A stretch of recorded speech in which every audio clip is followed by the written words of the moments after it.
நீட்டை வந்து ஏத்துக்கல, நீட்டுன்றது வேண்டாம் அப்படின்ற மாதிரி சொல்லிக்கிறாரு. திமுகவோடு இவர் இப்பவே இசைந்து போற மாதிரி இருக்கு. அவரோட அரசியல் பயணம், அவரோட இந்த டாக் இப்ப ரீசெண்டா கொடுத்தது, அதை பத்தி இசையும் இல்ல அசையும் இல்ல. அது எப்படி சொல்றீங்க? கண்டிப்பா இல்ல. அஜித் சார் கூட ஏர்போர்ட்ல யாரோ ஒருத்தவங்க செல்ஃபி கேட்டிருக்கிறாங்க, உடனே அவாய்ட் பண்ணி, பொதுவாக இதெல்லாம் டோட்டலாக அவாய்ட் பண்ணுறாரு. இது என்ன அவரோட ப்ரைவசியை மக்கள் பாதிக்கிறாங்கன்னு நினச்சி அவாய்ட் பண்ணுறாரா, இல்லை தலை அப்படின்ற ஒரு தோரணை இதுக்குள்ளே ஏதாவது நம்ம ஏன் கொடுக்க, நம்ம வேலையை பார்த்துட்டு போகணும் அப்படின்ற மாதிரி ஏதாவது, ஏன் இதெல்லாம் வந்து இப்படி பண்ணிட்டு இருக்கு? அதாவது ரசிகன் என்பவன் இந்தியாவில் தாங்க அப்படி மாநாடு முதல் மாநாட்டுல பாருங்க, இன்னும் பெரிய பெரிய சம்பவம் எல்லாம் இருக்குது. வச்சு செய்வாரு. அப்ப சொல்லுங்களேன், திமுக இசைந்து போகிறாரா அப்படின்ட்டு. இசைந்து போறாரா இல்ல அதிரடி சம்பவம் பண்றாராங்கிறது நீங்க பாப்பீங்க.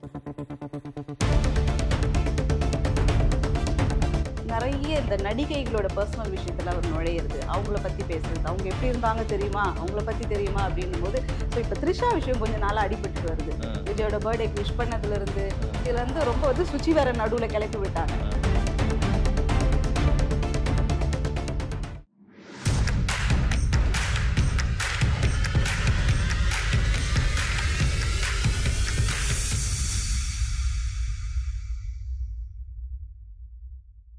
Info4 தமிழ் நேயர்கள் அனைவருக்கும் வணக்கம். இன்னைக்கு சினிமாவில் வந்து பாத்தீங்கன்னா ஒரு நாளும் ஒரு சேஞ்சஸ் வந்துட்டே இருக்குது. நேற்று இருந்தவங்க இன்னைக்கு வளர்ந்துட்டாங்க, இன்னைக்கு வளர்ந்தவங்க நாளைக்கு எப்படி இருப்பாங்க இப்படின்ட்டு நிறைய சேஞ்சஸ், நிறைய மாற்றங்கள்லாம் வந்துட்டு இருக்கு. அதுக்கேற்ற மாதிரியே வந்து வாழ்முறைகளும் அப்படியே போயிட்டு இருக்குன்னே சொல்லலாம். ஸோ இன்னும் சினிமா துறையில என்னென்ன விஷயங்கள் நடந்துட்டு இருக்கு, நடக்கிறதெல்லாம் சரிதானா, பேசுறதெல்லாம் சரிதானா அப்படின்றத இன்னும் தெளிவா நம்மிடையே பேசுறதுக்காக மூத்த பத்திரிகையாளர் திரு தஞ்சை அமலன் நம்மிடையே இருக்கிறாங்க. தொடர்ந்து தஞ்சை அமலன் சார் என்ன பேச போறாரு அப்படின்றத கேட்கலாம் வாங்க. வணக்கம் சார். வணக்கம். நிகழ்ச்சியில் சந்திக்கிறது ரொம்ப சந்தோஷம். மூத்த பத்திரிகையாளர் நீங்கெல்லாம் வந்து சினிமான்ற அந்த களத்துக்குள்ள நீங்க டிராவல் ரொம்ப வயசான நீங்க டிராவல் பண்ணிட்டு இருக்கீங்க பாத்தீங்களா. சோ வந்து என்ன நடந்துட்டு இருக்கு சினிமா துறையில, ஒரு நாளும் ஒரு மாற்றங்கள் நான் சொன்ன மாதிரியே போயிட்டு இருக்கு. நான் முதலாவது கேட்கணும் அப்படின்னு நினைக்கிறேன், அது ஒண்ணு, அதுக்கு குறைச்சலே இல்லாம போயிட்டு இருக்குது சினிமா அப்படின்றது. முதலாவது கேட்க வேண்டிய என்னுடைய முதல் கேள்வி என்னன்னு பாத்தீங்கன்னா, பைல்வான் சாரை பத்தி கேட்கணும்னு அப்படின்னு எதிர்பார்க்கிறேன். நீங்க எல்லாம் ஒரு இடத்துல இருக்கிறீங்க, உங்களுக்கு அறிமுகமானவரா இருக்கலாம், உங்களோட நட்பு வட்டாரத்துல கூட இருக்கலாம். ஆனாலும் வந்து அவரோட பேச்சு முறைகள், பெண்களை பத்தி பேசுறது, இப்ப ரீசெண்டா த்ரிஷாவை பத்தி கூட இது பேசியிருந்தார், இப்படி எல்லாம் கூட வந்து இதெல்லாம் சரிதானே? என்ன நடந்துட்டு இருக்கு அவர் பேசுறது, அவரோட நடைமுறைகளா சரியா, என்ன நடந்துட்டு இருக்கு? அவர் வந்து என்னை விட சீனியர். அவர் சரி, ஆக்சுவலா வந்து அவரு வேற ஒரு டிபார்ட்மெண்ட்ல இருந்து அப்புறம் எம்ஜிஆர் பத்திரிகைக்கு வந்து எம்ஜிஆருக்கு நெருக்கமாகி படங்கள்ல நடிச்சு, அப்புறம் படங்கள் நடிக்கிறப்பையும் பத்திரிகையாளராக இருந்தார். நமது எம்ஜிஆர் பத்திரிகையில ரிப்போர்ட்டராக இருந்தார்.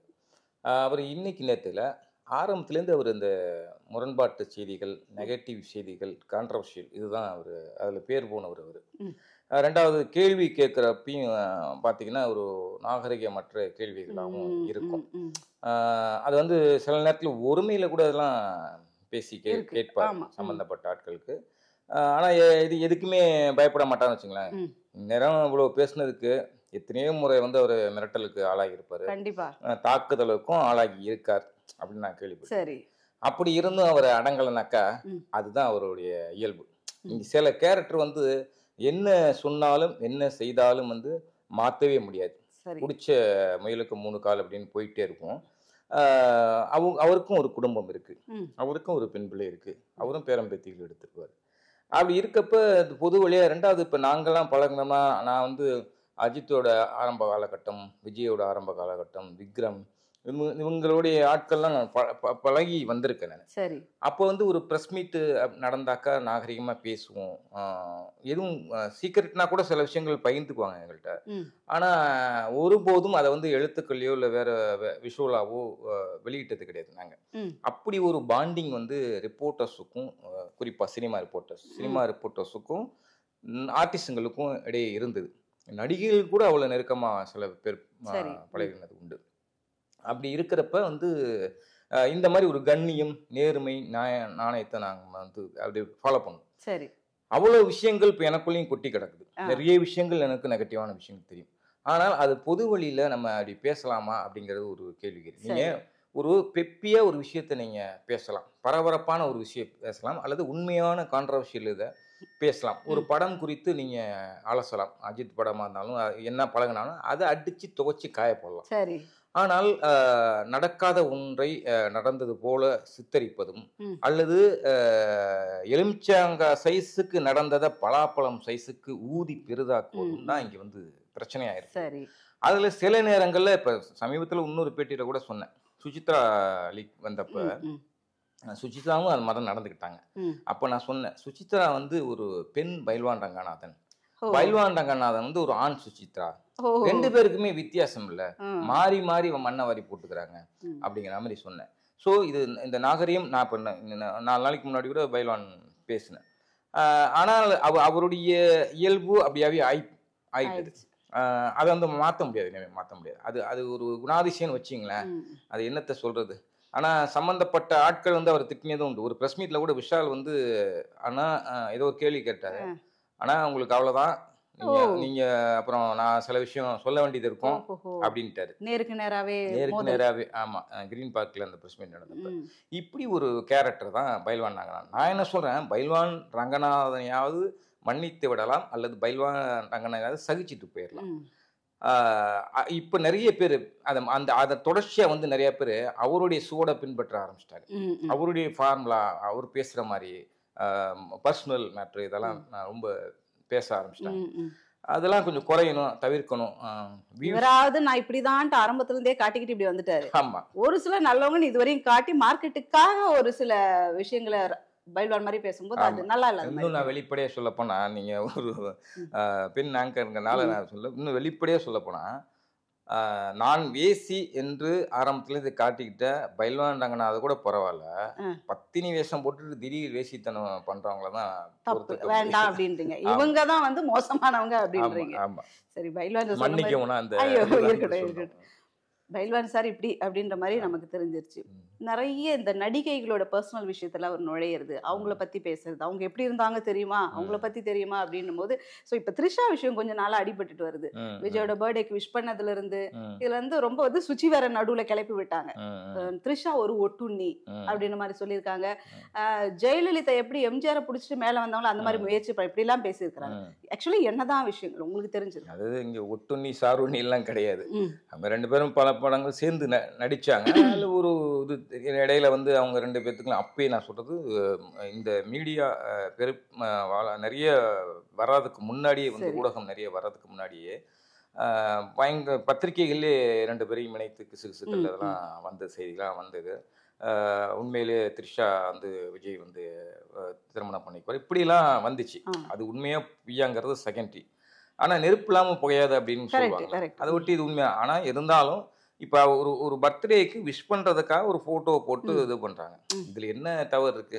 இதை நீங்க வந்து பூத கண்ணாடி போட்டு பார்த்து வேற மாதிரி திருச்சி அதை பேசுவது, எழுதுவது வந்து சரியான விஷயமா அப்படிங்கிறது எனக்கு ஒரு கேள்வி. விஜய் சார் அவங்களோட ஃபேமிலி விட்டு வந்திருக்கிறாராம், சங்கீதா விட்டு தனியா இருக்கிறாராம்.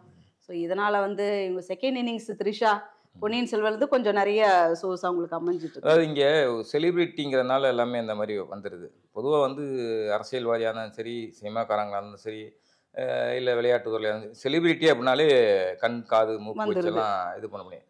செலிபிரிட்டியை விடுங்க, பொதுவாக வாழ்க்கையில் வந்து சாதாரண மனிதர்கள் கூட இந்த இந்த அந்தரங்கள் விஷயங்கள் எல்லாம் இருக்குது.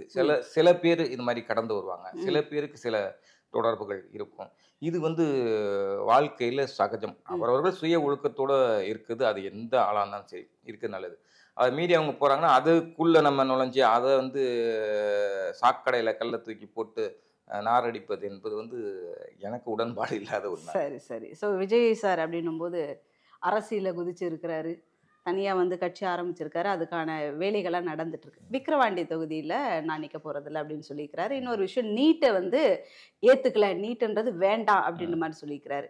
திமுகவோடு இவர் இப்பவே இசைந்து போற மாதிரி இருக்கே அவரோட அரசியல் பயணம், அவரோட இந்த டாக் இப்போ ரீசெண்டாக கொடுத்தது, அதை பற்றி இசையவும் இல்லை அசையவும் இல்லை. அது எப்படி சொல்றீங்க? கண்டிப்பா இல்லை. அதாவது அரசியல்ங்கிறது வந்து முன்பு எப்படி இருந்ததுன்னா, நீங்கள் அரசியல் பண்ணலாம் யார் வேணாலும், ஆனால் அரசியல் ஒரு நாகரிகம் பண்பாடு காக்கணும். எதிர்கட்சியா இருக்கலாம், ஆனால் எதிரி கட்சியா பார்க்கக்கூடாது அப்படின்னு தலைவர்கள்லாம் சொல்லுவாங்க. சரி. கலைஞர், அண்ணா போன்ற தலைவர்கள். மாற்றாம் தோட்டத்து மல்லிகைக்கு மனம் உண்டுன்னு அண்ணா சொல்லுவார். அந்த மாதிரி இப்ப இந்த விஷயத்துல நீட் விவகாரத்துல தமிழக அரசு கொண்டு வந்த தீர்மானத்தை மனதார நான் வரவேற்கிறேன் அப்படின்னு சொல்றாரு. இதுல என்ன தவறு இருக்கு? ஏன்னா தமிழ்நாடு முழுசும் இல்லாம இன்னைக்கு நார்த் இந்தியாவும் இதை எதிரொலிக்க ஆரம்பிச்சிச்சு. நீட் வந்து எப்போ வந்து இதுல குளறுபடி நடக்குதோ, ஊழல் நடந்ததோ, கொஸ்டின் லீக் ஆனதோ அப்பவே வந்து தெரிஞ்சு போச்சு இதோடைய லட்சணம் என்ன அப்படிங்கிறது. அப்ப அதுக்கு எதிராக வந்து ஆரம்பத்திலேருந்து குரல் கொடுத்துட்டு இருக்குது திமுக. கண்டிப்பா. அப்படி இருக்கப்ப அந்த ஒரு விஷயத்தை அவர் வரவேற்கிறார். சோ ஒரு நல்ல விஷயம்னா வரவேற்கணும், கெட்ட விஷயம்னா சுட்டி காட்டணும் அல்லது எதிர்க்கணும்.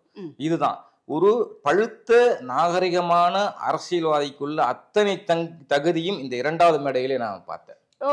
அப்படி சொல்றீங்களா? ஆமா ஆமா, அப்படிதான் அதை எடுத்துக்கணும். தவிர அதே முதல் 28ஆம் தேதி நடந்த அந்த நிகழ்ச்சியில பாத்தீங்கன்னாக்கா என்ன சொல்றாரு அவரு? போதை அதிகமாயிடுச்சு தமிழ்நாட்டுல, கள்ளச்சாராயம் புழக்கம் அதிகமாயிடுச்சு அப்படின்னு ஸ்டூடெண்ட்டுக்கெல்லாம் உறுதிமொழி எல்லாம் எடுக்க வச்சு பண்றாரு. ரொம்ப ஒரு அருமையான ஒரு இதா பாக்குறாரு, செயல்பாடா நான் பாக்குறேன். அப்படி அப்ப வந்து டைரக்டா வந்து திமுக எதிர்த்த மாதிரியான ஒரு துணி இருந்தது அவர் பேச்சில்.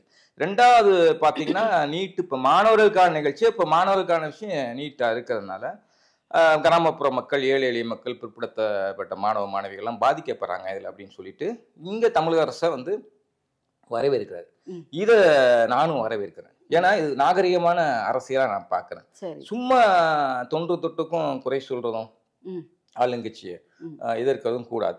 நல்ல விஷயம்னா வரவேற்கணும், கெட்ட விஷயம்னா எதிர்க்கணும் அப்படிங்கிறதான். அந்த ஸ்டாண்டில் விஜய் ரொம்ப தெளிவா இருக்காரு. நீங்க சொல்றீங்க இசைந்து கொடுக்குறாங்க, இசைந்தெல்லாம் கொடுக்கல, பக்குவமான இது அரசியலா நான் பாக்குறேன். ரொம்ப திடமா தீர்க்கமா பிளானிங்கோட இருக்காரு விஜய். என்ன பேசணும் என்ன பேசக்கூடாது. சில பேர் சொன்னாங்க இது வந்து ஒரு ஏற்கனவே வந்து திட்டமிட்ட பேச்சு, எழுதி தயாரிக்கப்பட்ட பேச்சு அப்படின்னு. இருக்கட்டுமே, ஒரு மேடை இருக்குது, அந்த மேடையில என்ன பேசணும் ஏது பேசணுங்கிறத தெரிஞ்சு பேசுறது, திட்டமிட்டு பேசுறது மிக சரியான ஒரு அழகா நான் நினைக்கிறேன். ஏன்னா கண்டதையும் பேசி குழப்பக்கூடாது. இது பிகினிங் வேற. விஜய்கிட்ட ஒரு விமர்சனம் வந்து ரொம்ப நாளா வந்து மீடியா கிட்ட இருக்கு. பத்திரிகைக்காரங்கிட்ட பேச தெரியாது, அல்லது திராணி இருக்காது, அல்லது ஒரு ஆள் பேச முடியாது, எதிர்கொள்ள முடியாது அப்படின்னு. அப்பெல்லாம் கிடையாது. விஜயகாந்த் வந்து பெருசா படிச்சவர் கிடையாது, அவருக்கு ஆங்கில அறிவே கிடையாது. ஆனா கட்டு பொழந்து கட்டினார்ல, தைரியமா எதிர்கொள்றதா இருக்கட்டும், எப்படி இருந்தார், அந்த கட்ஸை காட்டினாரு. அது மாதிரி நான் விஜய பாக்குறேன். விஜய் வந்து எதா இருந்தாலும் வெளிப்படையா பேசக்கூடிய, அவரும் மௌனம் காக்குற ஆளுன்னு சொல்றாங்க. எனக்கு தெரிஞ்ச அவர் பயங்கரமான கோவக்காரு. எங்க காட்டணும் காட்டியிருக்காரு சில இடங்கள்ல. ஆனா ரொம்ப பிளானிங்கா இருக்காரு. எனக்கு கொடுத்த ஒரு பேட்டியில நான் குங்குமம் மாறுதல் இருந்தப்ப 2 வாரம் எழுதுற மாதிரி நிறைய பேசினார். அரசியல் பற்றி ஒரு கேள்வி, அப்ப அந்த தலைவா படத்துக்குலாம் ஒரு எதிர்ப்பு இருந்தது அரசியல். அந்த டைம்ல வந்து நான் பேட்டி எடுத்தேன். அரசியல் பற்றிய கேள்வி வேண்டாங்கிறார். ஏன் சார் வேணாங்கிறீங்க, பேசணும் சார் அரசியல் அப்படின்னு சொல்லி நான் சில கருத்துக்களை வச்சோன்னே அவர் உதவியாளரை வெளியில இருக்க சொல்லிட்டு, அலுவலகம் வெளியில இருக்க சொல்லிட்டு இப்ப சொல்லுங்க சார்ட்டு ரொம்ப ஆர்வமா கேட்டுக்கிட்டாரு விஜய். அப்படின்னா அவருக்குள்ள அப்பையிலேருந்து ஒரு அரசியல் ஆசை தேடல் இருந்துகிட்டே தான் இருந்திருக்குன்னு அர்த்தம். உன்னிப்பா கவனிச்சுட்டு மறுநாள் எனக்கு ஃபோன் பண்ணி, வேற ஒரு நம்பர்ல இருந்து ஃபோன் பண்ணி, ஆனா அது வேண்டாண்ணே அண்ணன் தான் சொன்னார், அது வேண்டாண்ணா, அது பேசணும்ல, அது வேண்டாம், இது பண்ண வேண்டாம். இன்ன வரையிலும் நான் வந்து வெளிப்படையாகவும் பேசலை. ஆக அந்த அரசியல் ஆர்வம் இருக்கு, எதை பேசணும் பேசக்கூடாதுன்னு தெரியுது. தெரியாமல் அல்ல, பேச வேண்டிய இடத்துல பேசுவாரு. நீங்க பாருங்களேன், வெயிட் அண்ட் சீ. நான் சொல்றேன், இன்னைக்கு எழுதி வச்சுங்க, அந்த நீட் பேச்சு 5 நிமிஷம் பேச்சு தாங்க. அனல் பறந்ததா இல்லையா? கண்டிப்பா 5 நிமிஷம் பேச்சு தான். ஆனா கரெக்டா இது பண்ணாரு. மாநாடு, முதல் மாநாட்டுல பாருங்க, இன்னும் பெரிய பெரிய சம்பவம் எல்லாம் இருக்குது, வச்சு செய்வாரு. அப்ப சொல்றீங்களா திமுக இசைந்து போகிறாரா அப்படின்ட்டு, இசைந்து போறாரா இல்ல அதிரடி சம்பவம் பண்றாராங்கிறது நீங்க பாப்பீங்க. ஓகே, அவரோட டார்கெட்ல இந்த ஸ்டூடெண்ட்ஸ், இந்த யங்ஸ்டர்ஸ் இவங்கள ஃபோக்கஸ் பண்ற மாதிரியே இருக்குது. ஸோ போன வருஷமே வந்து 10வது 12வது பிள்ளைங்கள்ல இருந்து ஆரம்பிச்சாரு. அதுக்கப்புறம் கட்சி தொடங்கி இப்போ 2வது வருஷம் இப்படின்னு ஆரம்பிச்சிருக்காரு. ஸோ இந்த ஸ்டூடெண்ட்ஸ் தான் வந்து வருங்கால இளைஞர்கள் தலைவர். ஸோ இப்பவே வந்து வேலையை ஆரம்பிச்சுட்டாரா இந்த மாணவர்கள்ல இருந்து இளைஞர்களை தன் பக்கம் இழுக்கிறதுக்கு அப்படின்ற மாதிரி தோணுதே. அப்படியே தானே போறாரு. அப்பவே ஆரம்பிக்கல, அப்பவே ஆரம்பிச்சிட்டாரு. 20 வருஷத்துக்கு எனக்கு தெரிஞ்சு 27 வருஷமா செஞ்சிட்டு இருக்காரு. மாணவ மாணவிகளுக்கு நோட்டு புத்தகங்கள் கொடுக்கறது, அதே மாதிரி பொது தேர்வுல முதலிடம் 2ஆம் இடம் 3ஆம் இடம் பெறும் மாணவர்களுக்கு சார் வைரத்துல கொடுக்கறதெல்லாம் ரொம்ப அதிகம் இல்லையா சார்? ஒரு நோட்டு புக் கொடுக்குறாங்க, ஒரு ஊக்கத்தொகை கொடுக்குறாங்க, ஒரு மெடல் கொடுக்குறாங்க. ஏதோ ஒரு மாணவன், அது ஏழை மாணவன் மாணவியா கூட இருக்கலாம், ஒரு தங்கமோ வைரமோ கிடைக்குது, அடுத்தவன் காதல ஏன் போக வருது? ஒரு நல்ல விஷயம், நல்ல மார்க் என்கரேஜ் பண்ணிட்டான். இந்த நிகழ்ச்சியில ஒரு பெண் முதல் முறையா ஒரு சிறுமி மாணவி வந்து 2 வார்த்தை பேசிக்கிறேன்னு சொல்லிட்டு மைக்கு கேட்குறாங்க. விஜயே மைக்கை பிடிக்கிறாரு, எடுத்து கொடுக்குறாரு. அந்த பொண்ணு பேசுறப்ப ஒரு விஷயம் சொன்னிச்சிங்களா, கவனிச்சிங்களா தெரியல. எல்லாரும் குடிக்கிறவங்களுக்கு சப்போர்ட் பண்றவங்க மத்தியில படிக்கிறவங்களுக்கு சப்போர்ட் பண்ற விஜயண்ணாவை எனக்கு ரொம்ப பிடிச்சிருக்கு அப்படின்னா பயங்கர கிளாப்ஸ் உண்டுது. ஒரு பார்வையற்ற மாணவி அவங்க வந்து பேசுறப்ப வந்து என்னால விஜயண்ணாவை பார்க்க முடியல, உணர முடியுது. கர்ம வீரர் மாதிரி பாக்குறேன், அவரை உணர்றேன் அப்படிங்கிற. கர்ம வீரருங்கிறத காமராஜர் சொல்லுவாங்க, கல்வி கண் திறந்த காமராஜர் அப்படின்னு சொல்லுவாங்க. அப்ப எவ்வளவு ஒரு இதா வந்து அன்பை வந்து ஒரு, அதாவது இது அரசியல் ஆதாயம் தேடுறதுக்காக பண்றாங்கன்னா, அப்படி பார்த்தா ஆரம்பத்துல இருந்து பண்ணிருக்க மாட்டார்ல. ஆரம்பத்துல இருந்து இது செஞ்சிட்டு இருக்காரு. இப்ப கூடுதலா விரிவா பண்றாரு, கொஞ்சம் பெருசா பண்றாரு. அப்படியே நீங்க அரசியல் ஆதாயம் தேட பாக்குறாங்கன்னா அப்ப அரசியலும் சரியா செய்யறாருன்னு தான் அர்த்தம். கவர் பண்ண பாக்குறாரோ இப்படி எல்லாம் கவர் பண்றாரு. இருக்கட்டும், அரசியல சரியா செய்ய தெரியுதுல.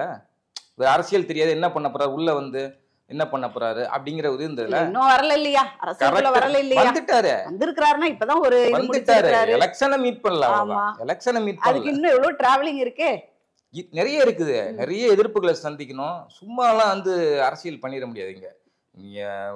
இங்க பழம் தின்னு கொட்டை போட்டவங்களாம் இருக்காங்க. கண்டிப்பா கண்டிப்பா. அப்படி இருக்கப்ப அவங்கள்ட்டலாம் நீங்க சாதாரணமா வந்து அரசியல் நடத்திட முடியாது. மிகப்பெரிய சவால்கள், மிகப்பெரிய சூழ்ச்சி, வஞ்சம், எதிர்ப்பு இதெல்லாம் நீங்க சந்திக்க நேரிடும். விஜயகாந்த் வந்து இது பண்ண இன்னைக்கு விஜய் வீட்டை வந்து இடிக்க போறதா ஒரு திட்டம் இருக்குது அப்படின்லாம் சில பேர் யூடியூப்ல பேசிட்டு இருக்காங்க. அது அவ்வளவு சீக்கிரமா நடந்துராது. ஒண்ணு அதுதான் சொல்றேன், அந்த அரசியல் அவ்வளவு சீக்கிரம் கிடையாது அப்படின்னு. நீங்க அந்த வீடு இன்னெல்லாம் என்ன புறம்போக்கில் இருக்கா, கரெக்டான பட்டா இருக்கா, எல்லாம் இது பண்ணுவாங்க. அதுல சின்ன ஒரு கோளாறு இருந்தா கூட அதுவும் நடக்கும் இல்லையா? அப்படிதான் இது அரசியல் நடத்துவாங்க. உடனே போய் வீட்டெல்லாம் இடிச்சிட மாட்டாங்க, இடிச்சிட முடியாது. அப்படி இடிச்சாக்கா தேன்கூட்டில் கையை வைத்ததுக்கு சமம். இவ்வளோ ஸ்ட்ராங்கா சொல்றீங்க. ஆமா, கண்டிப்பா. நீங்க மாற்றம் வந்து முக்கியங்க. எல்லா காலகட்டத்திலையும் ஒருத்தரே இது பண்ணிட்டு இருக்க இல்ல, மாற்றம் மாறாது, மாற்றம் ஒன்றே மாறாதுன்னு சொல்லுவாங்க.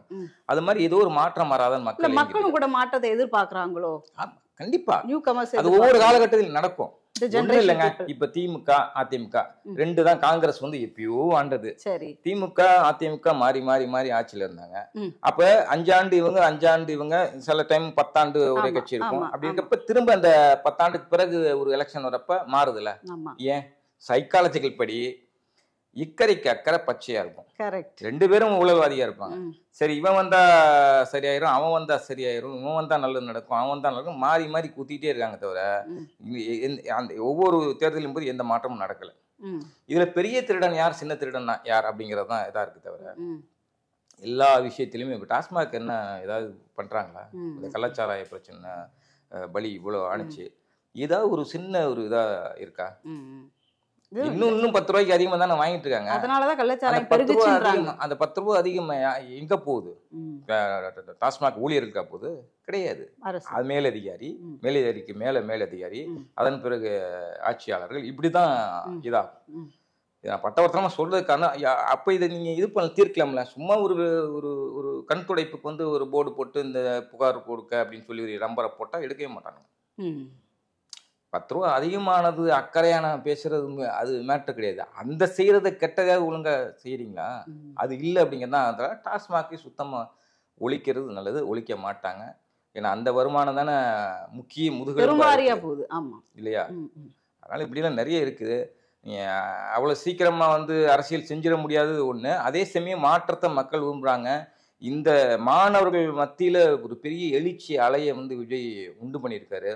அவன் 2026 தேர்தலில் அவன் வந்து வாக்காளனாக மாறிடுவான். அதெல்லாம் வாக்கு வங்கியாக மாறும். இந்த கால்குலேஷன்லாம் இருக்கு. ஆக ஆழம் தெரியாமையோ அரசியல் புரியாமையோ குதிக்கல.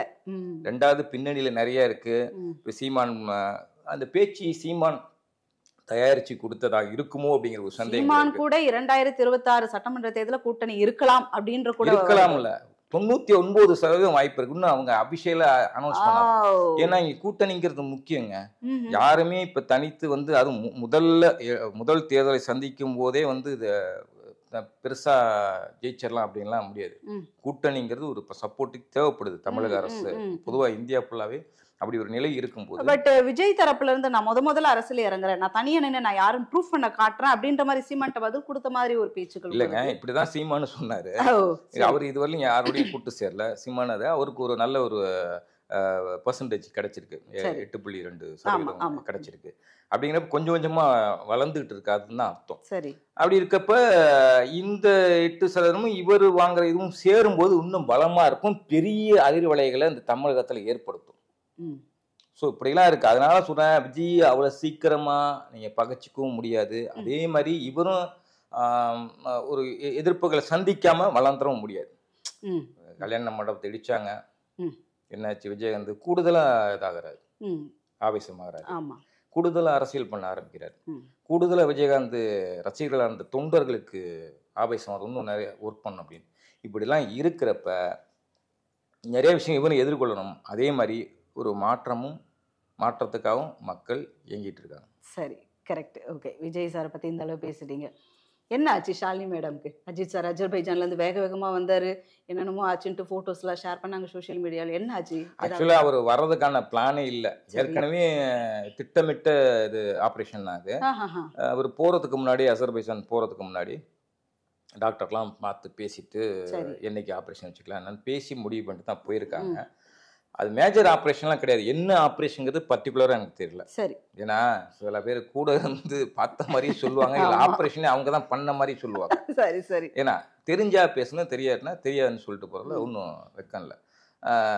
அதனால ஒரு ஆப்ரேஷன் நடந்திருக்கு, வரக்கூடாது அப்படிங்கிற ஒரு பிளானில் இருந்தார். ஷாலினியாக தான் சொல்லியிருக்காங்க. ஏன்னா இந்த விடாமுயற்சி ஏகப்பட்ட இடியாப்பச்சிகளை சந்தித்து இப்போ மறுபடியும் ஃபைனல் ஸ்டேஜுக்கு வந்து லாஸ்ட் ஷெட்யூல்டுக்காக அஜர்பைஜான் போன இடத்துல அவரால் ஷூட்டிங் கேன்சல் பண்ணால் நிறைய பாதிக்கப்படும், நிறைய டெக்னீஷியன் சுமார் இப்படிலாம் இருந்தால் கூட இன்னொரு பக்கம் மனசு அடிச்சுட்டு இருந்தது. மனைவி இல்லையா? கண்டிப்பாக கண்டிப்பாக பக்னு அடிச்சுட்டு இருந்தது. சரி, சட்னு வந்துட்டு ஒரு நாள் இது பண்ணிட்டு கிளம்பலாம் அப்படின்னு இது வந்து அதனால் வந்திருக்காரு. வந்துட்டு இப்போ பார்த்துட்டாரு. அநேகமாக நாளைக்கு கிளம்ப போகிறதா ஒரு தகவல் இருக்குது. நாளைக்கு கிளம்பிடுவாங்க. முடிச்சுட்டு நிச்சயமாக வந்து தீபாவளி ரிலீஸாக வந்து விடாமுயற்சி வெளிவரும். கண்டிப்பாக. இப்போது அஜித் சார் கூட ஏர்போர்ட்டில் யாரோ ஒருத்தவங்க செல்ஃபி கேட்டிருக்கிறாங்க, உடனே அவாய்ட் பண்ணி, பொதுவாக இதெல்லாம் டோட்டலாக அவாய்ட் பண்ணுறாரு. இது என்ன அவரோட ப்ரைவசியை மக்கள் பாதிக்கிறாங்கன்னு நினச்சி அவாய்ட் பண்ணுறாரா, இல்லை தலை அப்படின்ற ஒரு தோரணை இதுக்குள்ளே ஏதாவது நம்ம ஏன் கொடுக்க, நம்ம வேலையை பார்த்துட்டு போவோம் அப்படின்ற மாதிரி ஏதாவது, ஏன் இதெல்லாம் வந்து இப்படி பண்ணிட்டு இருக்கிறாரு? அதாவது ரசிகன் என்பவன் இந்தியாவில் தாங்க அப்படி இருக்கான். இந்தியாவில் தான் அப்படி இருக்கான். சில வெளிநாடுகளில் எவ்வளோ பெரிய செலிபிரிட்டான அப்படியே போயிட்டு இருப்பான். ரெண்டாவது ஒரு ஒரு எல்லை, ஒரு லிமிட்டை தாண்டி போக மாட்டான். இங்கே தான் வெறி பிடித்த ரசிகர்களாக இருக்காங்க. இங்கே தான் வந்து பாலை வந்து கொட்டி வீணாக்குறாங்க. வீட்டில் பிறந்த பிள்ளைக்கு குடிக்க பால் இல்லாமல் இருக்கும். இவங்க என் தலைவன் அப்படின்னு சுற்றி தலைவாக போயிட்டு 10 லிட்டர் பாலை வாங்கி குடங்குடமாக ஊற்றிக்கிட்டு இருப்பான். கட் அவுட்டில் ஏறி பால் ஊற்றினவனுக்கும் பால் ஊற்ற வேண்டிய நிலைமையெல்லாம் இருந்தது. ஆமாம், பார்த்துருக்கோம் இல்லையா? அப்படி சொல்ல போனால் வெறித்தனமாக இருப்பான். ஒரு சாவு வீட்டில், இலவு விழுந்த வீட்டில் போயிட்டு தான் ரசிக்கப்படுற அந்த நடிகனை பார்க்கறதுக்காக, அவனோட ஃபோட்டோ எடுக்கிறதுக்காக, ஐயோ இதெல்லாம் அநாகரிகமா. அது வந்து சாவு வீடு. பாலச்சந்தர் செத்தப்ப அதே அஜித் தான் வர்றாரு. அவ்வளோ முடியும், அவர் கடுப்பாயிட்டார். அவ்வளோ ஒரு மோசமாக நடந்துக்கிறாங்க.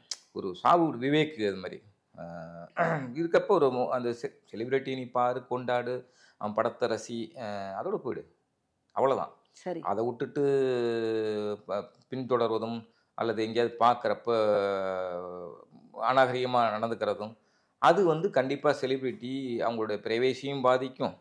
ஏன்னா ரசிகனுக்கு அது பெருசா இருக்கும், அவங்களுக்கு பெரிய விஷயமா இருக்காது.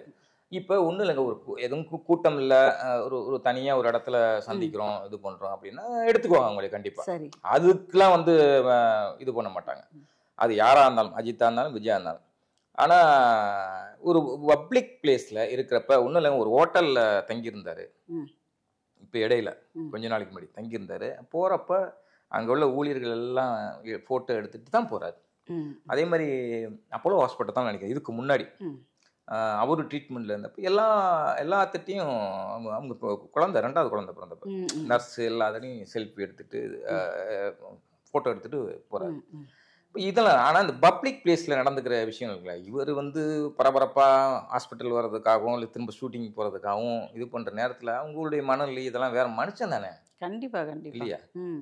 அவங்க செலிபிரிட்டியா இருக்கலாம், கோடிகளில் சம்பாரிச்சுக்கலாம், புகழ் பெற்றுக்கலாம், சாதாரண மனுஷன் தானே. கண்டிப்பா கண்டிப்பா எல்லாம் நம்மளுக்கு என்ன ஃபீலிங்ஸ் இருக்கோ அது எல்லாமே இருக்கும். கண்டிப்பா கண்டிப்பா அது அது ரசிகர்கள் வந்து கொஞ்சம் கண்ணியம் காக்கணும், நாகரிகமா நடந்துக்கணுங்கிறது தான் என்னுடைய வேண்டுகோள். சரிங்க சார். அதே சமயம் ரசிகன் இல்லாம எந்த நடிகனும் வளர்ந்துட முடியாது. அது சரி. ரசிகர்களுடைய பாயிண்ட் அதுதான். இவன் கொடுக்கிற காசை வச்சுதான் அவங்க புகழ் பெறதும் கோடிகளை குவிப்பதுமா இருக்குது, மார்க்கெட் ஏறுவதுமா இருக்குது. இவன் கொடுக்குற கொண்டாட்டத்திலையும் வரப்போம். அதே சமயம் அவங்க நாகரிகமான முறையில நடந்துக்கும். சரி சரி, ஓகே சார், ஓகே. ஸோ கூலி அப்டேட் பத்தி சொல்லுங்க சார், எப்படி போயிருக்கு? ஒரே பரவாயில்ல. இன்னைக்கு படப்பிடிப்பு தொடங்கியாச்சு. சரி. சூப்பர் ஸ்டார் ரஜினிகாந்தோடைய அந்த ஒரு போஸ்டரோட அதை அனௌன்ஸ்மெண்ட் பண்ணிட்டு ஹைதராபாத்தில் ஸ்டார்ட் ஆயிடுச்சு. சரி. அதில் பார்த்தீங்கன்னா அப்படியே ஒரு பிளாக் மூடில் வந்து கால் மேலே காலை தூக்கி போட்டு ஒரு தர்பார் நாற்காலி அதில் உட்காந்து ஒரு கண்ணாடி போட்டிருக்காரு. வழக்கம் போலே அதே ஸ்டைல், அதே சுறுசுறுப்பு, அதே மாசு. அது என்னன்னா ஒரு இதெல்லாம் சில பேர்த்துக்கு தாங்க அமையும். ஏன்னா ஒரு 70 வயசை கடந்து ஒரு மனிதன் நடிகன் வந்து ஒரு இடையில சில உடல் ரீதியான பிரச்சனைகளை சந்திச்சு இன்னைக்கும் ஒரு 25 வயசு ஹீரோவுக்கு இணையா இன்னும் தொட முடியல. இல்ல. ஆமா, இளைஞர்கள் யாரும் ஹீரோ வந்து யாரும் தொட முடியல. இல்லையே. அசைக்க முடியாத இடத்துல ரஜினியும் சரி கமலும் சரி அமிதாப் பச்சனை கொண்டாடுறாங்க. இன்னைக்கு ஹீரோ வந்து கல்கில அமிதாப் பச்சன் தான், பிரபாஸ் கிடையாது. பிரபாஸ் இல்ல. அப்படிதான். அந்த வயதிலையும் இவங்க இப்படி பண்றாங்கன்னா டெடிகேஷன் தான். ரஜினி இப்பதான் வேட்டையன் முடிச்சாரு. வேட்டையன் முடிஞ்ச கையோட ஒரு 20 நாள் அப்படி இமயமலை போனாரு. வழக்கம் குடும்பத்தோட பேரன்களோட இருந்தாரு. சில பர்சனல் வேலைகள் பார்த்தாரு. ஆனா இப்ப அடுத்து நெக்ஸ்ட் இறங்கிட்டு இன்னைக்கு பாத்தீங்கன்னா ஹைதராபாத்ல ஒரு 20 நாள் ஷூட்டிங் போன்னு சொல்றாங்க. அடுத்து 2வது செட் இங்க இவிபி வந்து செட்டு போட்டுட்டு இருக்காங்க, பிரமாண்டமான ஒரு செட்டு. சரி. கிட்டத்தட்ட ஒரு 300 கோடி பட்ஜெட் இருக்குங்கிறாங்க. ரஜினி சம்பளம், லோகேஷ் கனகராஜ் சம்பளம் எல்லாம் சேர்த்து. லோகேஷ் கனகராஜுக்கு இதில் 50 கோடி. ஒரு 5 படம் தான் பண்ணியிருக்காரு. வளர்ந்து அதுக்குள்ளே பாருங்க இங்கே வந்துட்டு இருக்காரு. மார்க்கெட்டிங்கிறது வேறையா இருக்கு. அதனால இந்த கூலி வந்து இன்னும் எதிர்பார்த்தோம். கூலியில் இன்னொரு விஷயம் வந்து சுருதிஹாசன் வந்து நடிக்கிறாங்க. என்ன கேரக்டர் எதுங்கிறது சஸ்பென்ஸாக வச்சிருக்காங்க. லோகேஷ் கனகராஜ் சுருதிஹாசன் ஒரு ஆல்பம் பண்ணாங்க இடையில, ஒரு 3 மாசத்துக்கு முன்னாடி. இனிமேல் இந்த ஆல்பம் கமலும் பாடியிருக்காரு, அவரும் எழுதியிருக்காரு. அதுல வந்து ஸ்ருதியோட காதலனா கணவனா லோகேஷ் பண்ணார். இவங்க 2 பேத்துக்கு எப்படி பழக்கம் ஏற்பட்டா விக்ரம் பட ஷூட்டிங்ல லோகேஷ் கனகராஜ் வந்து பரம ரசிகர், கமலோட ரசிகர் இல்ல பக்தர், வெறியர் இப்படி வேணா வச்சுக்கலாம். அப்படி இருக்கப்ப அவங்க ஷூட்டிங் ஸ்பாட்டுக்கு ஏதோ ஒரு முறையோ 2 முறை தான், ஸ்ருதியே சொன்னது, ஒரு முறை 2 முறை தான் போயிருக்காங்க. அப்போ ஒரு பழக்கம் ஏற்பட்டது, பாண்டிங் ஏற்பட்டது. அதன் தொடர்ச்சியாக அந்த இனிமேல் இதில் நடிக்க கூப்பிட்டது. அப்போ கூட எனக்கு செட் ஆகாது அப்படின்னு சொல்லி ஒரு பயந்து பின்வாங்கியிருக்காரு. அப்புறம் எல்லாம் சொல்லி இது பண்ணி சரியாக வந்துடும் அப்படின்னு சொல்லி நடித்தது தான் அந்த இனிமேல் ஆல்பம். இப்போ இந்த படத்தில் ஒரு கேரக்டர் அது யார் போடலாம் அப்படின்னு பார்த்து இப்போ ஆல்ரெடி சுருதி பழக்கம்னா சுருதியை வந்து கொண்டு வந்துட்டாரு. எனக்கு தெரிஞ்சு இல்லை, ஒரு அனுமானமாக நான் சொல்கிறேன்னு வச்சிங்களேன். ஏன்னா அஃபிஷியலாக எதுவும் அனௌன்ஸ் பண்ணலை. அப்படிங்கிறப்ப நம்ம தெரிஞ்சது மாதிரியே ஸ்கிரிப்ட் நம்ம உட்கார்ந்த மாதிரியே பேசக்கூடாது. ஸ்ருதி வந்து ரஜினியோட மகளா நடிச்ச அப்படி இருக்கும். இங்கிட்டு 2 பேரும் நண்பர்கள், ரஜினியும் கமலும். ஒரு காலத்துல 12 படங்கள் தொடர்ச்சியா நடிச்சாங்க. கமல் தான் வந்து நம்ம 2 பேருக்கும் தனித்தனி மார்க்கெட் இருக்கு, நீ தனியா நடிங்க ரஜினி அப்படின்னு பெரிய ஒரு பேரன்போட பெரிய மனசோட இது பண்ண தொடங்கி வச்சதே வந்து கமல் தான். சரி. அப்படிதான் வில்லனா நடிச்சிட்டு இருந்த அல்லது செகண்ட் ஹீரோவா நடிச்சிட்டு இருந்த ரஜினி வந்து கதாநாயகனா வேற மாதிரி வர்றாரு. அவருடைய விஸ்வரூப வளர்ச்சி இன்னைக்கு நாடறியும். அப்படி ரசிகர்கள் தான் ரஜினி கமல் அப்படின்னு 2 பேரும் நாயடி பேய அடிச்சுக்குவாங்க தவிர ரசிகர்கள். அதே மாதிரி விஜய் அஜித்துக்கு இவங்களுக்கு ஒற்றுமையா இருக்கும். அதாவது என் படம் ஜெயிக்கணும், உன் படம் ஜெயிக்கணும், என் படம் தான் நல்லா வரணும், உன் படத்தோட என் படம் அதிக வசூல் பண்ணணுங்கிற எண்ணம்லாம் எல்லாத்துக்கும் இருக்கும். இது இல்லை அப்படின்னாக்கா அது பொய் பேசுறாங்கன்னு அர்த்தம். சரி. அதனால கண்டிப்பா லேசான பொறாமையும் இருக்கும். இதுக்குள்ள போட்டி இருக்கு, பொறாமை இருக்காது அப்படின்லாம் சொல்லலாம். சும்மா லேசா இருக்கும். அது இல்லாத மனிதன் கிடையாது. சரி. என்ன இதயம் வந்து இரும்பு கிடையாதுல. அப்படி இருக்கப்ப இப்படி நட்புக்குள்ள இவருடைய மகள் வந்து ரஜினியோட மகளா நடிச்சா எப்படி இருக்கும்? நல்லா இருக்குமே. அதுக்கு வாய்ப்பு இருக்குது. கான்ட்ராஸ்டா இருக்கிறதுக்கான வாய்ப்பு இருக்குது. இது ஒரு அனுமானம் தான். அனுமானமா போயிட்டு இருக்கு. ஓகே, இந்தியன் 2 அதோட அப்டேட் எப்படி இருக்கு? என்ன மாதிரி வரப்போகுது? அது தாறுமாறு. தாறுமாறு என்னன்னா, இப்ப ரஜினிக்கு சொன்னால அந்த மாதிரி கமலோடைய டெடிகேஷன் இருக்குல்ல, இந்தியன்ல இருந்த அந்த எதிர்பார்ப்பு 2ல கம்மியா இருக்கும் அப்படின்ற மாதிரி எல்லாம் வருது. அதெல்லாம் கிடையாது. பாருங்க, நிறைய சஸ்பென்ஸ் இருக்குன்னு சங்கர் ஒரு பேட்டியில சொல்லியிருக்காரு. சரி. இப்ப வந்து அவங்க வெளியிட்ட டீசர்லயே ஒரு 7-8 கெட்டப்ல வராது. இன்னும் ஆமா, இது இன்னும் இல்லாம சஸ்பென்ஸ் இருக்குங்கிறாரு. ஆக தசாவரத்தை தாண்டிய கெட்டப்புகளா இருக்கும் கமல். இங்க கெட்டப் முக்கியம் இல்ல, எத்தனை கெட்டப் போறது அப்படிங்கிறது முக்கியம் இல்ல. இப்ப ராஜாபாட்டையில விக்ரம் வந்து பல கெட்டப்ல வருவார். ராஜாபாட்டை படத்துல, சுசீந்திரன் இயக்குன படத்துல நான் தான் ஒரு கேள்வி கேட்டு விக்ரம்கிட்ட இந்த நட்பை எடுத்துக்கிட்டேன். விக்ரம், நீங்க மிகச்சிறந்த நடிகர், எல்லாத்துக்கும் தெரியும், தேசிய விருதும் வாங்கிட்டீங்க. அப்படி இருக்கப்போ உங்களுக்கு இருக்கு இந்த விளையாட்டு, பிள்ளைங்க ஃபேன்சி ட்ரெஸ் போற மாதிரி தசாவதாரத்துல பண்ணிட்டாரு கமல், நவராத்திரில சிவாஜி பண்ணிட்டாரு அப்படின்னு சொல்லி அவருக்கு கோபம் ஆயிடுச்சு. நல்ல நட்பா பழகிட்டு இருந்தேன் ஃபர்ஸ்ட் படத்துல இருந்து சொல்றேன். சரி. அப்படி இருக்கப்ப இங்க கெட்டப்புங்கிறது முக்கியம் இல்லை, அது என்ன பண்ணுது, கண்டென்ட் என்ன அப்படிங்கிறது தான். அந்த விஷயத்துல சங்கரை பொறுத்தவரையும் பிரிச்சு மேஞ்சிடுவார். சும்மா பிரம்மாண்டம் அது மட்டுமே இருக்காது, கண்டென்ட் இருக்கும், இந்த சமூகத்துக்கு தேவையான விஷயம் இருக்கும். இந்த கதை உருவானதே இன்னமும் இந்தியன் எடுத்து இந்தியன் 1 வந்து 1996 வெளிவந்தது. 28 வருஷம். நல்லா கேட்டுங்க ஒரு தகவல். அப்பயே இந்த ஃபர்ஸ்ட் பார்ட் முதல் இந்தியன் 1 வர்றப்பே செகண்ட் பார்ட் பண்ணலான்னு ஐடியா கொடுத்ததே வந்து கமல் தான். அப்பயே இருந்தது, பல்வேறு காலகட்டங்களில் பண்ண முடியாமல் போய் இப்போ நடந்திருக்கு. 2018 போட்டாங்க. அதுலேயும் சில சிக்கல் வந்து உயிர் பலி ஆகி EVPல ஷூட்டிங் நடப்ப, அப்புறம் சில ஃபைனான்ஸ் ரீதியாக ப்ரொடக்ஷன் ரீதியான சிக்கல் வந்து அப்படி நின்று போய் இப்போ மறுபடியும் டேக் ஆஃப் போய் எங்கே போய் வந்திருக்கு. அது 3வது பார்ட்டாக வந்து வளர்ந்து நிற்குது. நியாயமான நீளத்தை வரவேற்கணும், அனுமதிக்கணும் அப்படின்னு சங்கர் சொல்றாரு. சரி. அதாவது நீளமானதுனால தான் இந்த இப்போ பொன்னியின் செல்வன்கிறது, பாகுபலிங்கிறது ஒரு படம் தான் இது பண்ணாங்க, போட்டு பார்த்தா 4 மணி நேரம் வருது. என்னடா பண்ணலாம்னு யோசிச்சு இன்னொரு 1/2 மணி நேரம் ஷூட், 1 மணி நேரம் வர மாதிரி டியூரேஷன் ஒரு 10 காட்சி எடுத்துட்டோம்னாக்கா 2 பார்ட். அதான் பொன்னியின் செல்வன் நடந்தது, இந்தியன் 2, 3 நடந்தது. ஆனால் சங்கர் வந்து வெறுமனே நீளத்தை வந்து அவர் படம் கொஞ்சம் லென்த்தியாக தான் இருக்கும். சரி. ஆனால் அது நீங்கள் விறுவிறுன்னு போகும். அவருடைய படம், சங்கருடைய படம் ஒரே ஒரு படம் தான் திருஷ்டி போட்டு பாய்ஸ்ங்கிற ஒரு படம் விமர்சன ரீதியாக மிகப்பெரிய எதிர்ப்பை சந்திச்சது. மற்றபடி அவர் எடுத்த மற்ற படங்கள்லாம் ஒரு சமூக நோக்கு இருக்கும். இப்போ லஞ்ச லாவணியும் குறைஞ்சிருச்சா, கூடிருச்சு. கண்டிப்பா கள்ளப்பணம் கூடிருச்சு. ஆமா. இப்படி இருக்கப்ப இது தமிழ்நாட்டில் மட்டும்தான் இல்லாமல் உலகளாவிய விஷயமா இருக்குது, எல்லா மக்களுக்கும் தெரியும். ஆக இந்தியா ஃபுல்லாக ட்ராவல் பண்ணுற மாதிரி இந்தியன் 2 பண்ணானா அப்படிதான் இந்த கதை உருவாகி பண்ணியிருக்காரு. எனக்கு தெரிஞ்சு நீங்கள் எதிர்பார்ப்பு குறைவாக இருக்கு அப்படிலாம் சொல்ல முடியாது.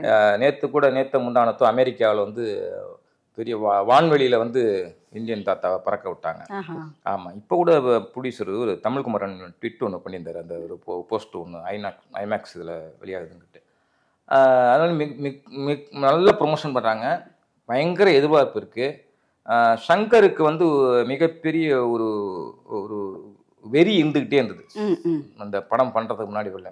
ஏன்னா ஒரு பக்கத்து பேர் தான் பிரம்மாண்டமான ஏற்கனவே பேர் வாங்குவது. ஆனால் இவர் ராஜமௌழிலாம் வந்து பாகுபலிலாம் பண்ணு சங்கரை தூக்கி சாப்பிட்டாயா அப்படிங்கிற மாதிரி இதெல்லாம் இருந்துச்சு. அதுக்கெல்லாம் பொன்னியின் செல்வன் எல்லாம் இருந்தது. ஆனால் சங்கர் வந்து ஒரு கண்டென்ட்டும் அருமையாக பண்ணக்கூடியாரு. அதனால் இதில் பாருங்க, மிகப்பெரிய ஒரு இதெல்லாம் இருக்குது. எனக்கு தெரிஞ்சு நான் பெருசாக எதிர்பார்க்குறேன். அந்த எதிர்பார்ப்பு ரசிகர்கள்ட்டையும் இருக்குது, மற்ற ஆடியன்ஸ்லையும் இருக்குது. அந்த எதிர்பார்ப்பை நிச்சயமாக வந்து இது வந்து அந்த எதிர்பார்ப்பை இந்த இந்தியன் 2 முழுமையாக வந்து ஃபுல்ஃபில் பண்ணும். கண்டிப்பாக. ஓகே, பார்க்கலாம். நம்ம ஒன்னொன்னே பார்க்கும்போது தான் அதுக்கப்புறம் நீங்கள் சொன்னதுக்கான அந்த ஃபீல் நமக்கு வரும். ஓகே சார், சினிமா இப்படி தான் போயிட்டுருக்கு, இப்படி தான் நடக்குது. இல்லை, வெளியிலேருந்து பார்க்கும்போது வேற ஒரு பிம்பமாக தெரியும். உள்ளுக்குள்ளே இருக்க நீங்கள் அதை பார்த்து சொல்லும்போது அது புரிய வேண்டியவங்களுக்கு புரியும், தெரிய வேண்டிய விஷயம் இது அப்படின்னு சொல்லி நிறைய விஷயங்களை, சினிமா பற்றின விஷயங்களை தெளிவாக சொன்னீங்க. நிகழ்ச்சியில் கலந்து அழகாக சிறப்பிச்சு கொடுத்துருக்கீங்க. நிகழ்ச்சியில் கலந்ததுக்கு நன்றி. நன்றி. தேங்க்யூ. உடனுக்குடன் செய்திகளை அறிந்து கொள்ள IF தமிழ் பெல் ஐக்கனை கிளிக் செய்யுங்கள்.